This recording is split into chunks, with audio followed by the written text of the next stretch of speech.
Hello everyone, welcome back to the StudyIQ IAS English. My name is Abhishek Singh and I welcome you all in this lecture where we are going to discuss our very important series in which we are talking about the old NCERT written by R.S. Sharma, and that book is also known as India's Ancient Past. And in this lecture series, today we are going to talk about the rise of heterodox thinkers, and that is the second part where we are going to talk about Buddha and his teachings. In the previous part, we had discussed about Lord Mahavir and his teachings, and today we will be focusing upon Lord Buddha. So first of all, those who have joined, welcome and good evening everyone, and make it sure that you share this session with your friends also so that they can also join this very important session. And good evening Mantasha, very good evening. Right, quickly share this session guys so that they can also join, your friends can also join. You can also share this session later on so that those who are unable to watch it live right now, they can watch it later in the recording format. Now, before proceeding ahead, let me just give you a quick reminder that in case if you want the content of this class or any of my classes on the YouTube, so you can simply join my Telegram channel at this particular address, that is @Abhishek Singh Sir PO. And in case if you are interested in joining our new batches which are starting from tomorrow onwards, then you can use my code ASR live for the maximum discount in the codes. Okay, and in fact I'd like to tell you one thing, that here the batches are already announced and today is going to be the last day, that is 21st of July today, because from 22nd July the new batches are going to start. So do not delay it, get yourself enrolled as per your preferred language medium. If you are in the English or in Hinglish or in Hindi, if you are comfortable in any of them, be ready and join these courses for the maximum benefit. Now, let us move straight to the topic and we will be talking about the Buddhism and the teachings of Buddha. So first of all, if we talk about the origin and spread of Buddhism in India. But before that, those who have joined, Sarvendra, Tikam, Bulbul, Hakim, Mantasha, very good evening everyone. Right. So here, the origin and spread of Buddhism in India. The very important question, where did Buddhism originate? Where did the Buddhism originate? Various politicians from our neighboring country, Nepal, they claim that Buddhism originated in Nepal because Buddha was born in Nepal. Okay. So by that logic, we should say that, that Kanishk was probably an Afghanistani. Was it? Was it so? Not really, right? Why so? Because the thing is that the current nationalities that we define, Nepal, India, Pakistan, Bangladesh, Bhutan, Sri Lanka, these things, these current nationalities were actually absent in the ancient period. Then what was this region called as? This region, it was probably called as Aryavart, okay, or probably called as Madhya Desh, particularly the Gangetic Plains, that area, Madhya Desh. Then the Deccan part, that was known as Dakshina Path or Dakshina Vart, okay, Dakshina Vart or Dakshina Path. And cumulatively, the identities of such ancient territorial units, they have been inherited by India largely, and therefore most of the subcontinental history is actually the Indian history, which has been divided into the several parts, and therefore in the modern politically correct language, we say that it is the history of South Asia or history of subcontinent, but probably all other cultures in the Indian subcontinent, they are just like a regional specification in the history of India. That's all. Now moving to our topic here. Moving to the topic. So the origin of Buddhism and spread of Buddhism, these are two different things.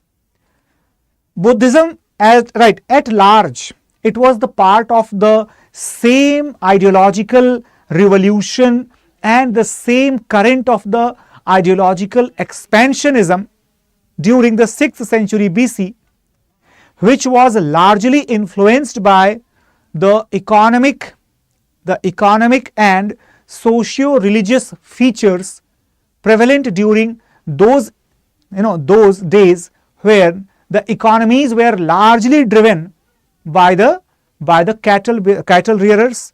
However, when the economy shifted from the cattle rearers to the agriculturist communities, then naturally the agriculturist communities, the agriculture worker communities, they sought for a more respectful position in the society, but the respectful position that was not given to them. So that is why they started pursuing the interest of such people, or started following the interests of such people who were trying to give an alternative to the pre-existing cultural system, trying to give an alternative in the form of the Jainism, Buddhism, Charvak and Ajivikas, etc., to the pre-existing cultural system of the later Vedic period. Now you are able to get the point here. Probably Lord Buddha was amongst the greatest of all those scholars, all those philosophers and ideologues who appeared on the earth, who appeared on the land of India in the ancient period. Okay, and here let me tell you, Buddhism actually started in India more than like 2600 years ago from today, and it was approximately 563 BC in which he was born. So even if we count that in a very conservative manner, still if not 2600 years ago, then we can say that approximately 2500 years plus. Okay, 2500 years plus. Not just that, if we observe the origin of Buddhism, the Buddhism actually originated at a place called Bodh Gaya in Bihar, or at a place called Sarnath in Uttar Pradesh. So as per the old story, as I told you, that the new current of thought that will flow from which place? The new current of thought will flow from the Gangetic plain. To be specific, the mid-Gangetic plains. Okay. Now, this religion, it is actually based upon the teachings, life experiences of its founder Siddhartha Gautam, who was born 563 BC and died, he died in the 468 BC. Now, if I talk about he was born in a royal family of the Sakya clan who ruled from Kapilvastu in Lumbini, which was I think by mistake I said 468, right? I think because my muscle memory is telling me that I said this word. Guys, that should be 483 BC, 483 BC instead of 468, sorry. Okay, so please consider that. So which is situated near the Indo-Nepal border in the side of Nepal, of course. And at the age of 29, what happened? Gautam left the home and he rejected the life of a rich prince, royal prince, and he chose the life of an ascetic who was wandering from place to place in the search of the true knowledge, Now what happened?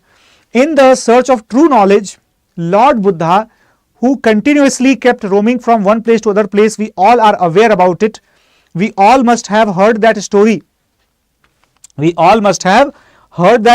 you remember? We all must have heard that Buddha, Buddha was born to Shuddhodhan, right? Shuddhodhan and Mahamaya.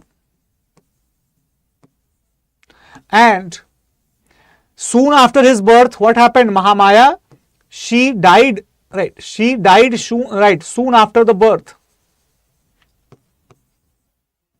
Soon after the birth. Okay. So there is some magic in this board, because whatever I am writing here, that is getting disappeared. Okay. So soon after the birth. Okay. Then what happened? The younger sister of Mahamaya, whose name was Gautami. She was the younger sister of Mahamaya. She married with Shuddhodhan, right? She married with Shuddhodhan, and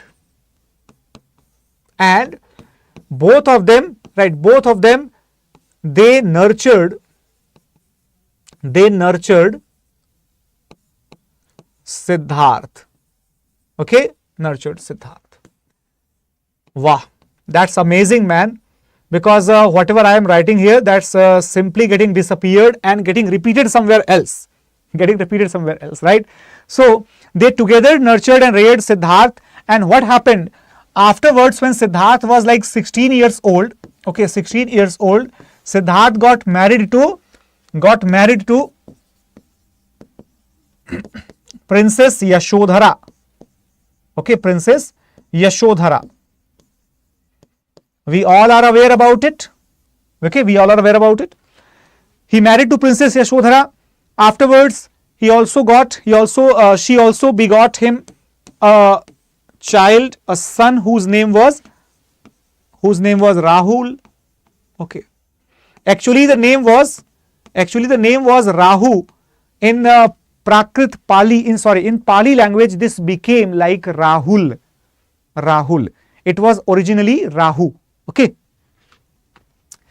Now Siddharth, who was already disinterested into the life, the worldly attitude of life, he was always looking for some escape from the materialistic life, who was busy in thinking, meditation, in the provoking thoughts and all that.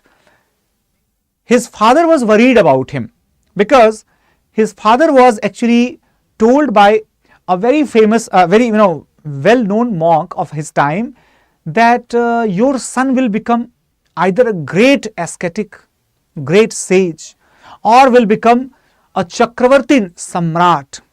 So basically, Shuddhodhan, like any other father, always he would like that his son should become the Chakravartin Samrat. That means the tremendously powerful emperor, because everybody wants that Mahatma Gandhi should take the birth, but in the house of the neighbor, not in his own house. So everybody wishes that revolutionary should be born, but in the neighbor's house, not in my house. My house should be peaceful, right?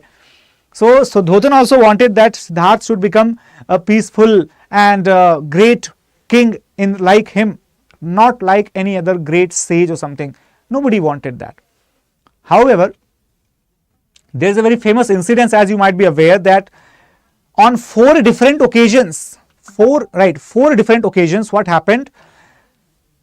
Channa or Chan, the charioteer of Siddharth, along with whom Siddharth proceeded to get a walk around the city, and on the chariot he saw the ill man.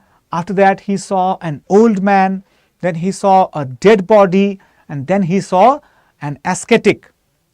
So all the previous realizations had clearly instilled an anxiety into the behavior of Siddharth, whereas when he saw the ascetic, strange type of pleasance, strange type of the peaceful attitude that he was bringing on his face, everything affected Siddharth so deeply that he started thinking to adopt that path in order to get rid of all his worries and tensions. Okay, so on one fine day, rather in one fine night, he decided to leave his wife and child alone in the room, and he left the world, right, and its materialistic connection forever. He became an ascetic after that. This incidence of Buddha leaving the home, this incidence of Buddha leaving the home at the age of 29 years, okay, this incidence is called as Mahabhinishkraman, called as Mahabhinishkraman. All right, Mahabhinishkraman. Got it, everyone? So Mahabhinishkraman, that became the incidence when Buddha left his home. Afterward, Buddha would be roaming from place to place in order to gain the knowledge, in order to gain the truth. He will also meet a few fellow monks. In fact, one of them, Alar Kalam, would be there, who would be teaching the Sankhya philosophy to Buddha. Buddha will learn that also. He will also practice the yoga, etc. But he will not be satisfied with the outcomes that he was getting through it. That is why he decided to meditate himself. He decided to adopt a path of Shramana. Remember that in the previous lectures we have talked about the Shraman, Brahman. So somebody who receives the knowledge through the Vedas as the source, they are called as the Brahman, and someone who acquires the knowledge through his own perseverance, through his own hard work and efforts, they are called as a Shraman, as they do not believe that the Vedas are the ultimate and supreme source of knowledge. They do not believe like that. Okay? So Buddha was finally moving on the path of Shramanas, and overall, it took 6 years to Buddha. From the age of 29 till the age of 35, he was continuously engaged in one or the other manner of the meditation, inquiry and focus to obtain the true knowledge. Finally, in the last leap of 49 days, consecutively, he meditated and attained the Bodhi. What is Bodhi? The enlightenment under a peepal tree in Bodh Gaya in Bihar. Okay, in Bodh Gaya in Bihar. You might have heard the name of the river called as the Phalgu or Niranjana. Phalgu or the Niranjana. This type of information is also sometimes asked in the UPSC prelims statement based questions. So Buddha gave his first sermon in the village of Sarnath near the city of Banaras, and this event was called as the Dhamma Chakra Pravartan. This incident actually indicated the beginning of the law of the wheel, right? Beginning of the wheel of the law, wheel of the law. And this Dhamma Chakra, the wheel of the law, actually demarcated the beginning or the rise of the new idea or the new philosophy of the contemporary era. Okay, of the contemporary era. Buddha kept on preaching in the various regions of the time period. He was actually having lots and lots of connections with the royal kingdoms, like Vardhaman Mahavir himself, right? Like Vardhaman Mahavir himself. In fact, Buddha was also related to the royal family of Koshal. He was very much respected and revered by the royal family of Magad. He also tried to persuade, or he tried to mediate between the dispute of Avanti and Magad. Not just that, Buddha had quite a good political presence and a political following also was there. It is mostly because Buddha and his ideology, they were not very difficult, not very extreme to be followed, but they were moderate in the nature, and therefore the followers of Buddha, they were increasing rapidly even during the lifetime of Buddha himself. All right. So finally, Buddha preached up to the age of 80 years and died in the 483 BC at a place called Kushinagar, which was basically the capital of Malla Mahajanpad. And this incidence of the death of Lord Buddha, that is called as Mahaparinirvan. Okay. So that is very, very important. I hope that you all got the sequencing absolutely correct. So Mahabhinishkraman, leaving the home, Mahabodhi, okay, so obtainment of the enlightenment, then Dhamma Chakra Pravartan, the first sermon to the 5 people at Sarnath, and Mahaparinirvan, that is the death, the event of death of the physical body of Lord Buddha. Okay. Now talking about the teachings, So remember that if we talk about the teachings of Buddha, Buddha's teachings actually had a few basic things. For example, the very first, that is the moderation. Moderation is the basic idea. Moderation is the basic idea that Buddha preached. Unlike any other saint of his time period, of his contemporary era, Buddha did not try to make it very complicated. He kept it very, very simple. He simply said that no extremities. Okay, no extremities. Okay, so neither the extremities of austerity nor the extremities of the opulence. So either austerity in extreme, which means living without food, giving yourself pain, living without cloth, moving naked feet, going from place to place, or do not giving the sufficient food or enough food to survive. Nothing like that. Okay. So moderation, that was required in every field. Got it?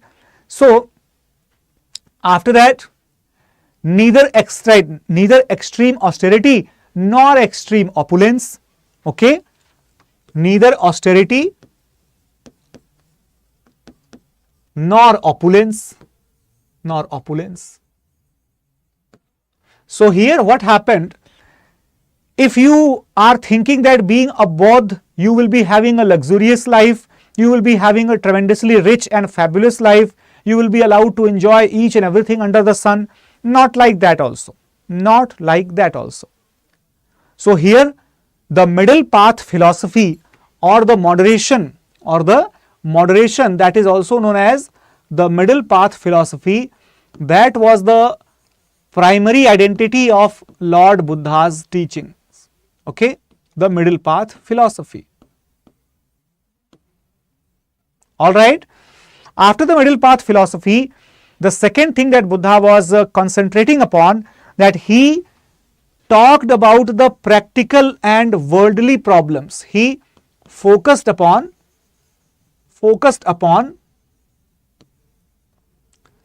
the worldly and practical questions. Okay, practical questions. He simply avoided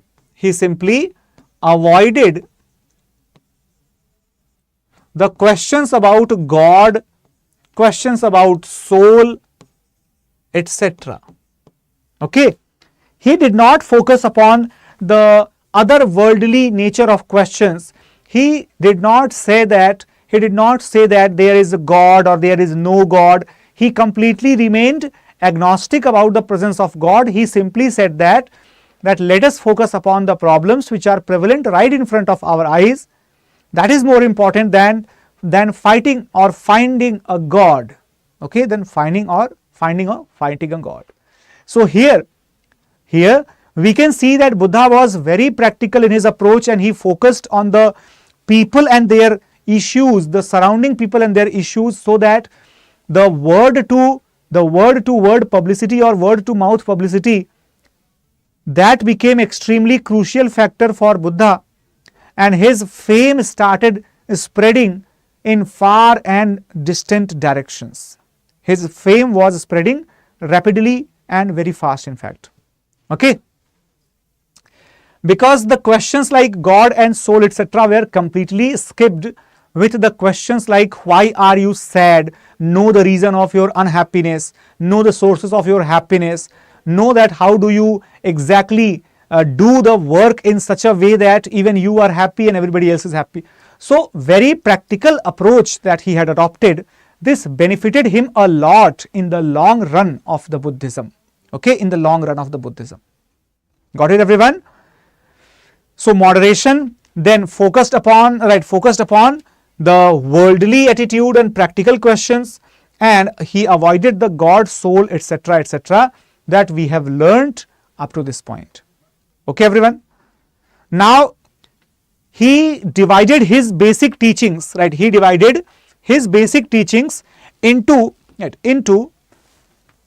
the different parts. The very first thing that he told about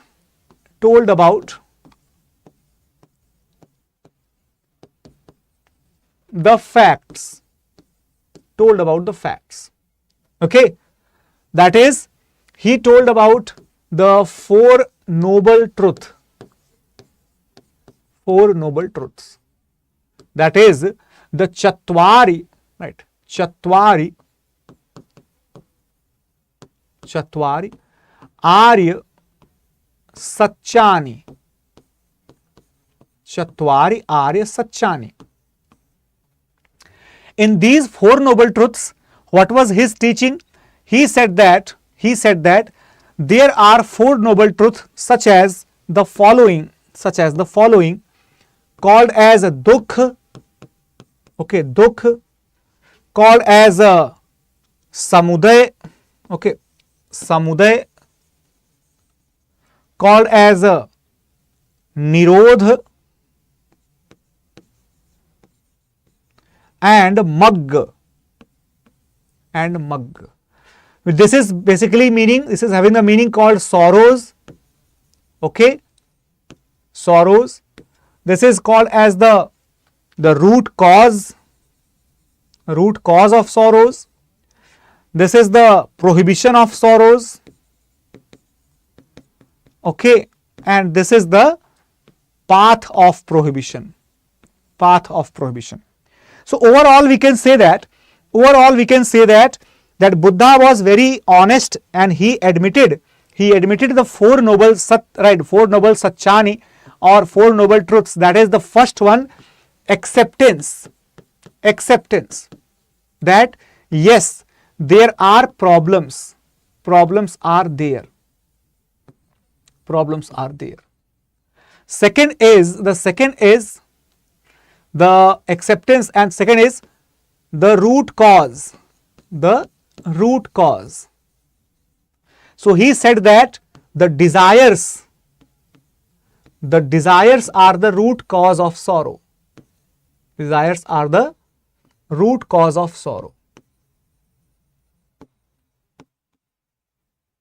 Okay. Then third, he told about the elimination. So he said that the elimination of the desires is possible. So elimination of desires is possible. Okay.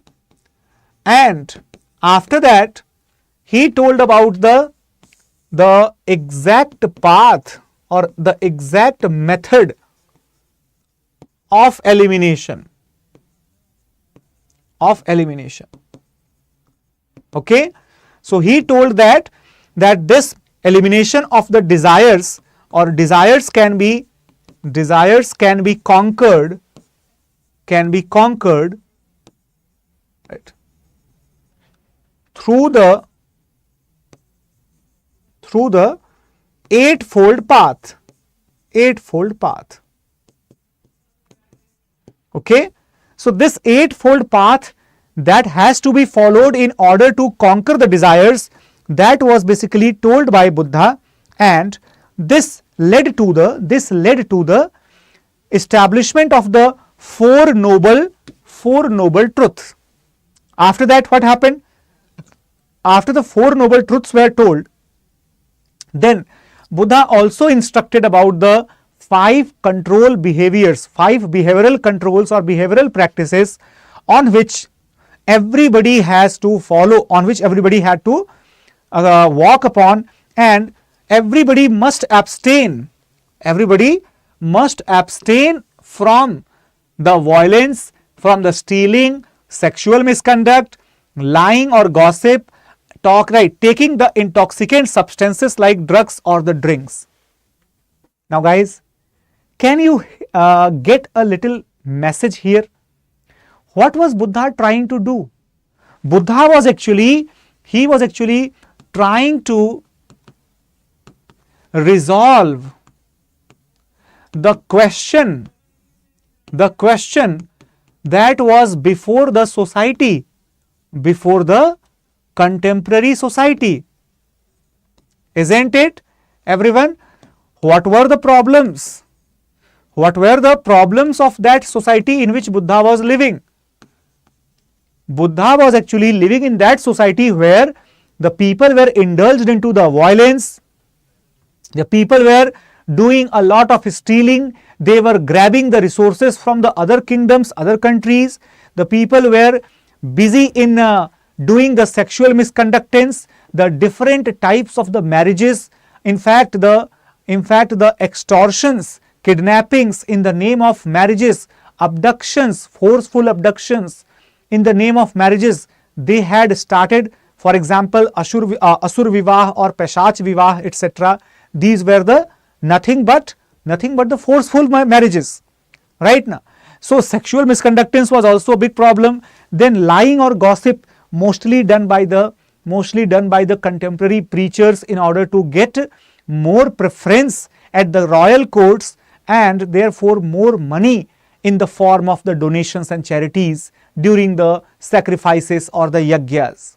Okay, for example, just giving the fake confidence to the ruler that if you have done this particular yagya, now nobody can defeat you because you have done this particular yagya, or since you have done 3 Ashwamedh yagyas, so you are now Digvijayi, you are now world conqueror, nobody is bigger than you. All these are the fake promises made by the Purohitas of the rulers, right now. So therefore Lord Buddha was saying that it is not recommended, it is not the part of the Panchashil to speak or tell a lie. Okay.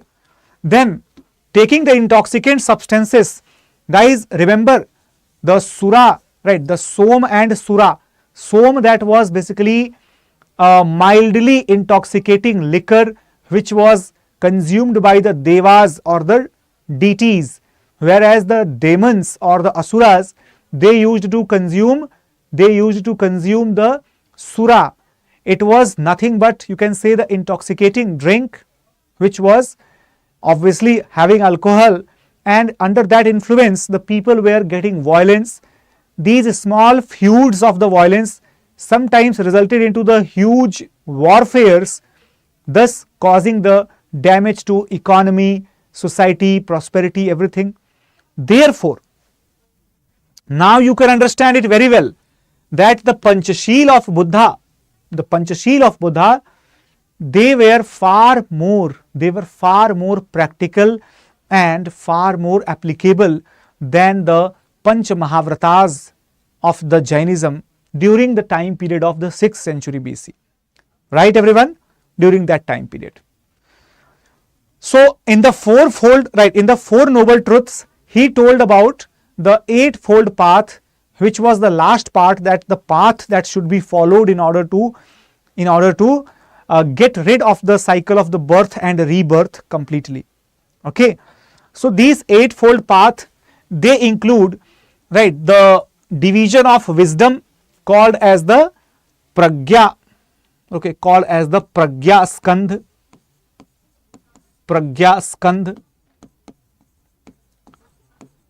Then the division of the ethical conduct called as the Sheel Skandh, right, Sheel Skandh.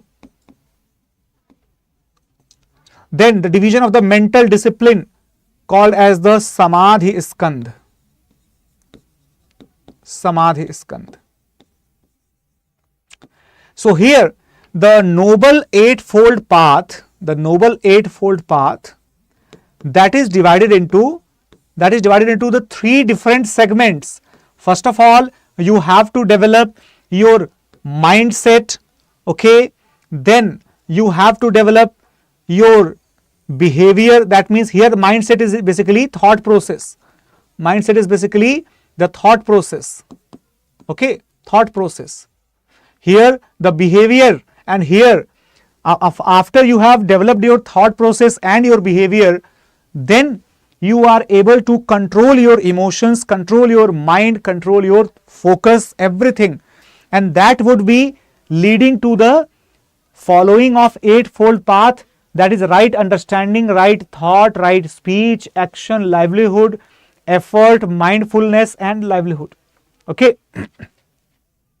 Remember that.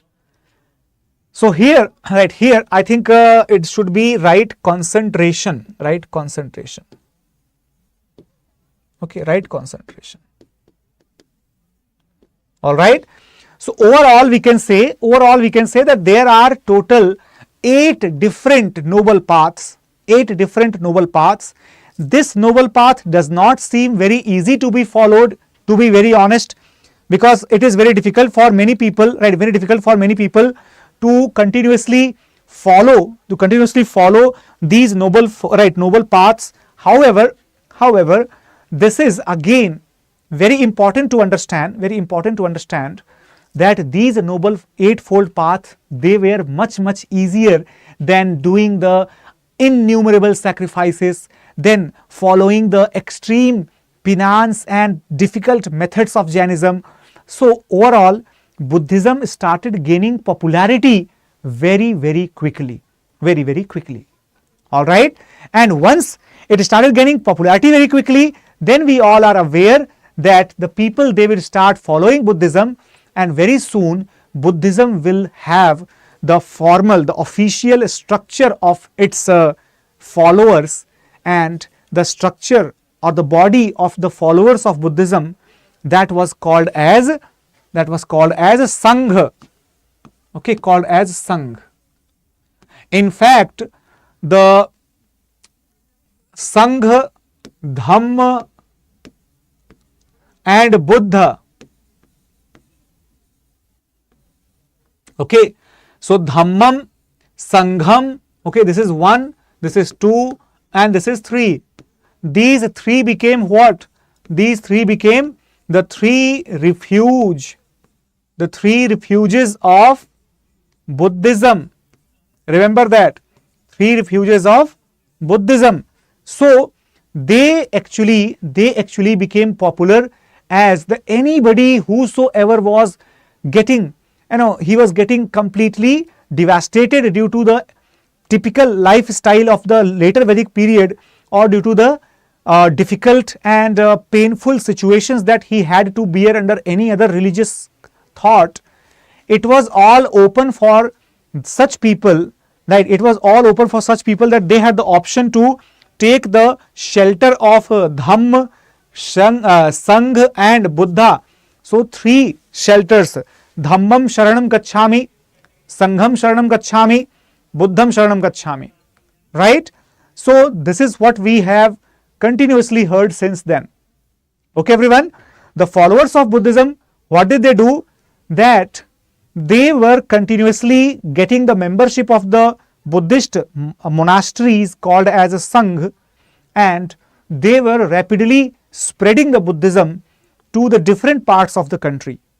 And when the Buddhism was getting spreaded, obviously Lord Buddha himself was a very active preacher. However, in the year 483 BC, okay, 483 BC, at the age of 563, okay, in the age of the 80 years, Buddha died because of the consumption of the pork, uncooked pork, that was given to him as a part of the alms. Okay, so alms, those who don't know, alms are basically the dhan that they receive in the form of the food, etc. And according to the principles of Buddhism, they could only ask from the 5 houses in a day, and whatever they would be getting from those 5 houses, that will be their food for that day. So as per the principles, Buddha could not decline that offering that he was getting. So even though he had never consumed such type of thing, but he had to consume, he understood that the last moment has arrived. So that incidence was basically Mahaparinirvan that led to the death of Buddha under this circumstances. On his death in 483 BC, what happened? There was the first great council, the first great council of Buddhism. Okay, in the first great council of Buddhism, what happened? The behavior manual for the monasteries, monks, and the compilation of the preachings and sermons of Buddha, these two were both compiled under the guidance of two favorite disciples of Lord Buddha, Anand and Upali. Anand and Upali. Okay, and here what happened? The Vinay Pitak, this book actually consisted of the 5 different books, and it was related with the instructions, right? Instructions to the monasteries and the monks, and therefore this was called as the Vinay Pitak. Means what is the meaning of Vinay? Vinay means vyavhar in Sanskrit, or behavior or conduct in the English. Okay, so basically the code of conduct that was Vinay Pitak, code of conduct. Okay, this was decided by Upali. Then Sutta Pitak. What is Sut? Sut means the formula. Formula is exactly the essence of teaching, the essence of teachings. So basically the summary of the teachings of Lord Buddha, those descriptions were actually collected and compiled by Anand. Okay, so that is where the second book called as a Sutta Pitak that was compiled. Now these names are difficult to remember because we have not heard it very often, but let me tell you the exact meaning you have to remember. You don't need to remember the exact words. What is the meaning of Vinay? Vinay basically means the conduct, code of conduct. Vinay Pitak means the code of conduct, the book which has the code of conduct. Similarly, Sut means what? Sut is the Sanskrit word Sutra, Pali word is Sut. Okay, so Sanskrit word Sutra means the formula, the magical formula of Buddha, or the formulas of Buddha, teachings of Buddha. That is in the Sutta Pitak. All right. So apart from these 2 books, there was another book which was written during the third Buddhist Council, and that book was actually compiled by the chairperson of the third Buddhist Council, who was Mogaliputta Tis. Okay, Mogaliputta Tis. What was the name of that book? Abhidhamma Pitak. The meaning of Abhidhamma Pitak is basically the Pitak or the box or the compilation of Abhidhamma means the comprehensive Dhamma. Dhamma means the Dharma or the rules, regulations, rituals, customs of the Buddhism and Buddha's teachings. So overall we can say that the 3 books which were compiled in the form of the Buddhist literature, they were Vinay Pitak, which was the code of conduct compiled by Upali, Sutta Pitak, which was the compilation of the Buddha's teachings and it was compiled by Anand, and the third one was the Abhidhamma Pitak, which was the compilation of the detailed philosophical descriptions about Buddhist principles, and this was compiled by Mogaliputta Tis. All right, everyone. Now after that, if we talk about these different councils in which we discussed, right? So the first council was organized at the Saptaparni caves in Rajgir, that was the capital of the contemporary Magad Empire under Ajatashatru, who was the king at that time, and Mahakassap Upali was the chairperson, right, at Rajgir. Which was the place in Rajgir? Satparni caves. Satparni caves means, it is in the Sanskrit language, it is written as Saptaparni. Okay, Saptaparni caves. Alright, Saptaparni caves. The idea was to preserve the Buddha's teachings and the rules for the disciples, as I told you. So these two books were compiled. In the second Buddhist Council, the first one took place at 483 BC. The second would be taking place at 383 BC. And that would be taking place at Vaisali under the patronage of King Kalashok. And who will be the president? Sabkami. And what will be the purpose of that? The purpose of that will be to basically categorize the teachings of Buddha and to reinterpret them so that there are no disputes on the code of conduct which was required for the disciples.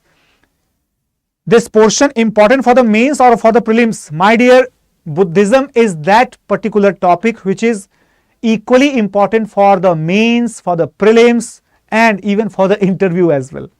Got it? Now, third Buddhist Council, that took place at Patliputra in 250 BC. And what was the purpose here? The purpose was basically to settle down the dispute, and to settle down the dispute, it was essential, it was necessary that the Abhidhamma Pitak was written so that there is comprehensive description of the Buddhist philosophies. This work was done by Mughaliputra Tis, and under this influence Sthavirvad, Sthavirvad, which was the orthodox school in Buddhism or the old school of Buddhism, that gained a little bit of prominence. But the fourth Buddhist Council, that was basically held at Kundalvan, not in 72 but in 95 to 100 AD, in this duration. All right, and the king was Kanishk at that point, and the council chairman was Vasumitra, whereas the vice chairman, that was Ashwaghosh. And what was the main achievement here? The main achievement was that in this fourth council, the Buddhism was actually divided into two different segments, right? Two different segments, and these two segments were what? These two segments were basically, right, the Hinayan and Mahayana. The Hinayan, what is the meaning? What is the meaning of Mahayana? Let us find out. So first of all, if we talk about Mahayana is basically a Sanskrit word, which means the great vehicle, and the followers who called the Mahayana, who were basically calling themselves as the followers of Mahayana, they actually emerged from the Mahasanghikas. Remember, the rules, regulations of Buddhism, rules of Buddhism, they were decided by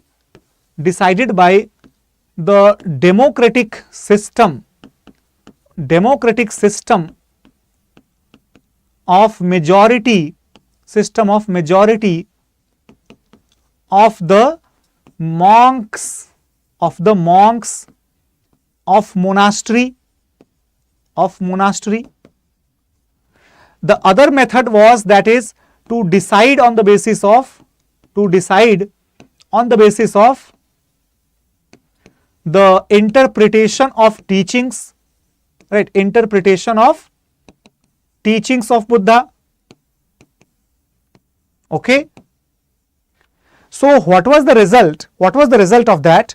Actually, any type of rules, regulations, and the disputes about Buddhism, they were decided either by the democratic system of the majority of the monks of the monastery, or by the interpretation of the teachings of Lord Buddha. Okay. So what was the impact? What was the result of that? Over the period of time, over the period of time, as the rituals became difficult to be followed, so the democratic system that resulted into the continuous evolution, continuous changes in the practices of Buddhism, in the system of the belief of the Buddhist followers, such as they started believing that Buddha was a heavenly god, and they started believing that Buddha's idol should be worshipped, and they started believing that Buddha used to take the incarnations or avatars, and they started believing that Buddha will be coming into the different shapes and different forms to save their followers. Not just that, in fact, Buddha, he became the symbol of the divine being, and they started worshipping the idols of Buddha. They started making the idols of Buddha. They started doing the worship rituals of Buddha. Okay, all these things. Why? Because the democratic pattern among the monks, they were changing the customs, rituals, practices as per the changing conditions of the society. Okay, whereas the old followers of Buddha, who were simply the senior teachers who used to interpret the different teachings of Lord Buddha, they continued to consider Lord Buddha as nothing but a sage who had knowledge, who had taught some great parts of the reality of the world, some great truth, and therefore it was not possible for them to make the sculpture icons, not possible for them to do the rituals and practices of the worship for the Lord Buddha. They did not believe that Buddha was God or had incarnations or could provide the paradise or something like that. Nothing. Most importantly, the old followers, they continued practicing the Eightfold Path, whereas the new followers, they discarded the Eightfold Path and they started worshipping the stupas, worshipping the statues of Lord Buddha, and so on. Okay, so ultimately what was the result? The result was that this system was much more simple, much more easy to follow, and the old system will be difficult to follow.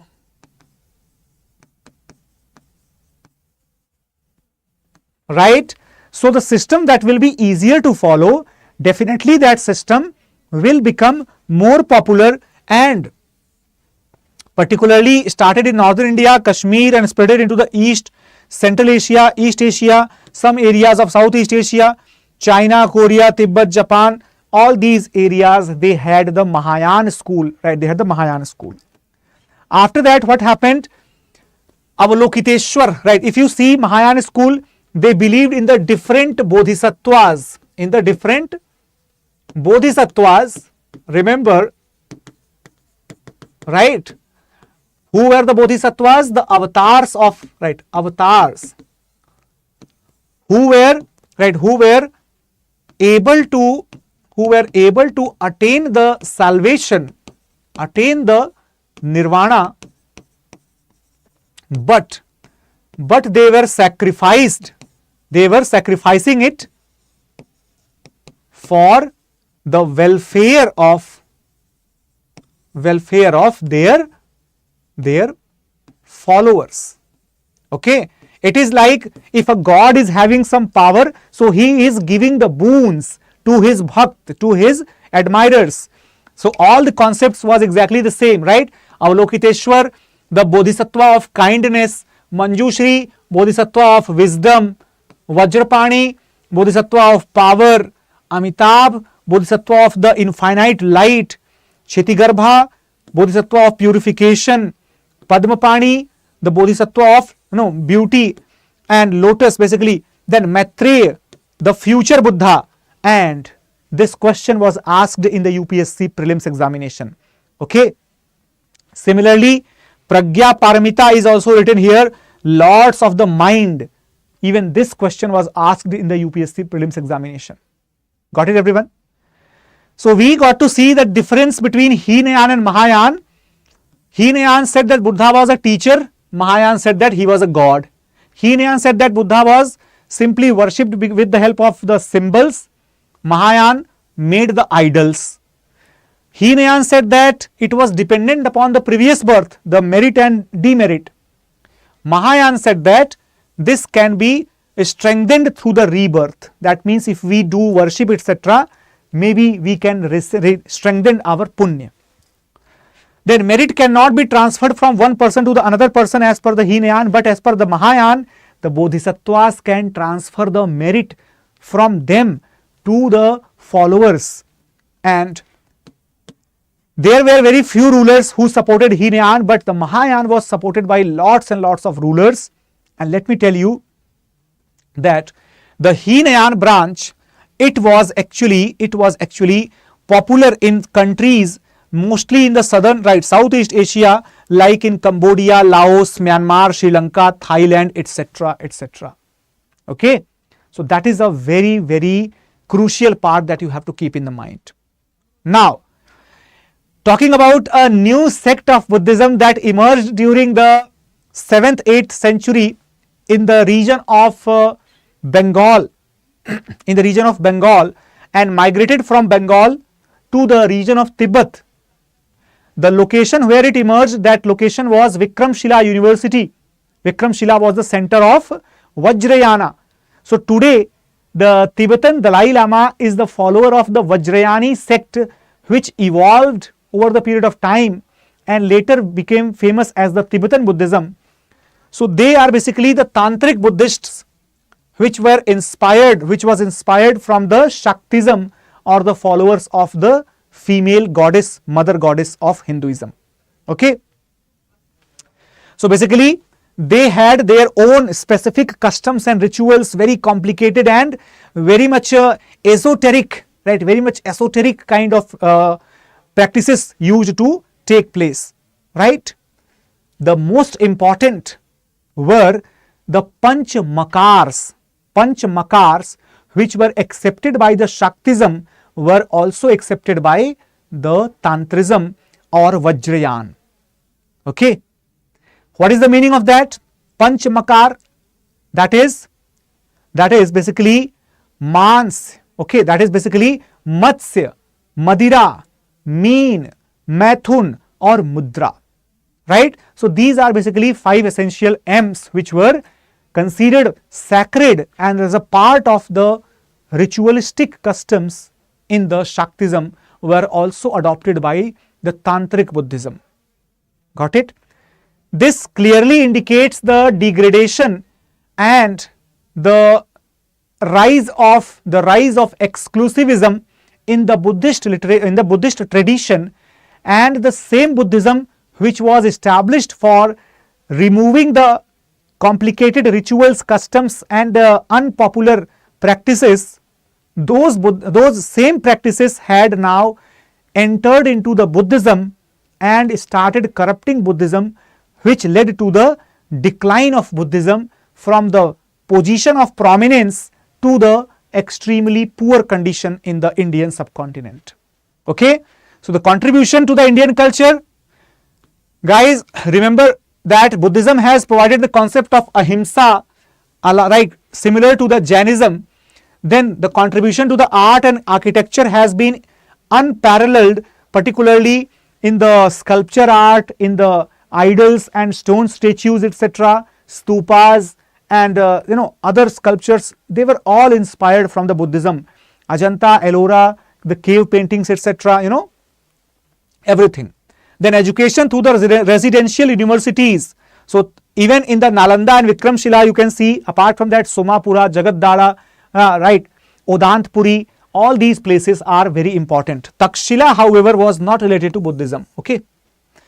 Then the language, right, so the linguistic developments also took place because of Buddhism, and it also promoted the spread of Indian culture to the different parts of the world. But later on it declined, mainly because of the rituals and ceremonies which were actually rejected by Buddhism, they made the entry into the Buddhism. All right.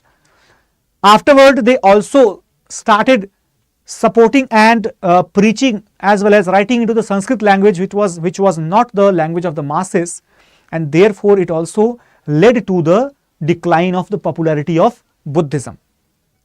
Apart from that, the monasteries etc., which were built by the several kings and rich merchants, these monasteries etc., they became the zone of corruption, and the monks in that monastery, they became the people, the persuaders of the lust, and therefore it all resulted into the complete degradation of the entire system of the Buddhism, and the remaining extent of decline that was completely over by the Vajrayana sect, and therefore Buddhism, it became extremely downtrodden as a religion. People started disrespecting Buddhism rather. All right. So guys, that is all in today's session, and I hope that this lecture has definitely made some sense and some inroads to your understanding, and those who want a better knowledge and a better access to the preparation, they can join our P2I batches, which are going to start from tomorrow onwards, and therefore it is very, very essential that you have to get the complete understanding of the benefits of this particular batch, where you are going to get a lot of things, right? A lot of things here in the form of the prelims guidance as well as the mains guidance through the mains residential program, and everything else will be available to you if you are using this code ASR live only at rupees 29,999. Okay. So you are from design background, history कैसे याद रखें, थोड़ा guide कीजिए, कुछ बताइए. History, see, any subject if you want to remember, just read it like a novel. I am telling you a particular information, okay? You have to read that information, and in that case, if you have a good memory, if you have a good interest into a story, then you can definitely recall that story, right? So there is the same method which has to be used to recall the events of history as well. As I told you in the very first lecture of this part, this topic, that what were the reasons behind the emergence of these type of new religions, and once you have understood that part, Chirasmita, then you will be able to understand the other details as well, because the descriptive factual details are not there to be remembered permanently. These are only for the exam purpose. What is essential, that you get the essence of the fundamental knowledge which was discussed in the first part of this lecture. Today is the third part. Okay. How to go for the history optional? For the history optional purpose, you can actually start your basics right now. In fact, whatever we are doing, that is for your basics only. After that, get the copy of your syllabus of history optional, and for the better guidance, you have got an opportunity to start the history optional preparation with our team. And here, what you have to do, you can simply rely upon our curated program of the history optional, where you can just focus properly. Each and every point of that subject is going to be covered in a very, very lucrative manner. All right. If you want to do the preparation by self, then also you can take the guidance. In fact, in that case, you have to study the different books for the medieval, modern, and for the ancient part as well. Okay. So if the basics are done, what further? Then Raz, I would suggest to you that do not take a chance. Do not take a chance here, because let me just disclose the reality. You must be aware, if you are a serious student, that hardly anybody is there who prepares the optional subject without a dedicated guidance. And therefore, why it is required?